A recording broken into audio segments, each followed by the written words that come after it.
अस्सलामुअलैकुम। मेरा नाम इमरा परवेज है। आज मैं और मेरी टीम आपको फाइनेंशियल लिटरेसी के बारे में बताएंगे कि हमने सीखा कि एक छोटा सा आइडिया भी कारोबार बन सकता है, जैसा कि अनार के जूस का बिजनेस, जिसको शुरू करने के लिए मुख्तलिफ स्टेप्स पर अमल किया जा सकता है। जी हाँ, बिल्कुल सही फरमाया। इस कारोबार की वन टाइम इन्वेस्टमेंट को पूरा करने के लिए हमें juice stall, juice blender, cooler box, glass और डिस्प्ले, जिसकी टोटल इन्वेस्टमेंट 25,000 है। इस वन टाइम इन्वेस्टमेंट को पूरा करने के लिए हमने दो पार्टनर्स का इंतखाब किया। अली 50% के साथ खरीदारी का काम करेगा, अहमद 50% के साथ जूस बनाएगा और इसे बेचने का काम। इनको इनकी इन्वेस्टमेंट के रेशियो के मुताबिक इनका मुनाफा तकसीम कर दिया जाएगा। और ऐसा ही होना चाहिए। अब हम बात करें डेली एक्सपेंसेस के बारे में, जिसमें फ्रूट, शुगर और कप वगैरह जो कि 6,000 बनते हैं। इसके बाद बात करेंगे डेली इनकम के बारे में। तो वो जाना है 100 कप बेचे पर 10,000 बनते हैं, जो कि डेली का मुनाफा में होता है 4,000। इसके बाद हम महाना 1 लाख रुपए कमाते, 1 लाख चलता है।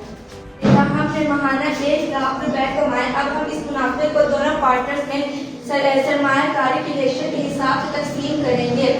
इस सरगर्मी से हमें मुनाफा और शराकत दारी का तस्वुर सीखा। हमने मिलकर काम करना, ईमानदारी और मेहनत का सबक हासिल किया कि कोई भी काम दोबारा पूरी मेहनत और ईमानदारी से नहीं किया जाए तो इसमें कोई भी नुकसान नहीं। जी अब हम मुनाफे को मैनेज करना सीखेंगे, जिसके लिए हम घर के बजट पर बहस करेंगे। अगर इनकम की बात करें, जैसे कि सैलरी, बिजनेस, सेविंग, जिसकी टोटल इनकम 1 लाख रुपए बनती है। अगर हम एक्सपेंसेस में नेसेसरी एक्सपेंसेस की बात करें, जैसे food, rent, education, treatment, travels, तो इनकी टोटल कॉस्ट 55,000 रुपए बनती है। और अगर हम अननेसेसरी एक्सपेंसेस की बात करें, जैसे कि fast food, toys, fashion cloth और अननेसेसरी जो की बात करें, जिसकी टोटल कॉस्ट 20,000 रुपए बनती है। और इन सब एक्सपेंसेस की टोटल कॉस्ट 75,000 रुपए बनती है, जिनमें से अगर हम टोटल इनकम में से टोटल एक्सपेंसेस निकालें तो हमारी सेविंग 25,000 रुपए होती है।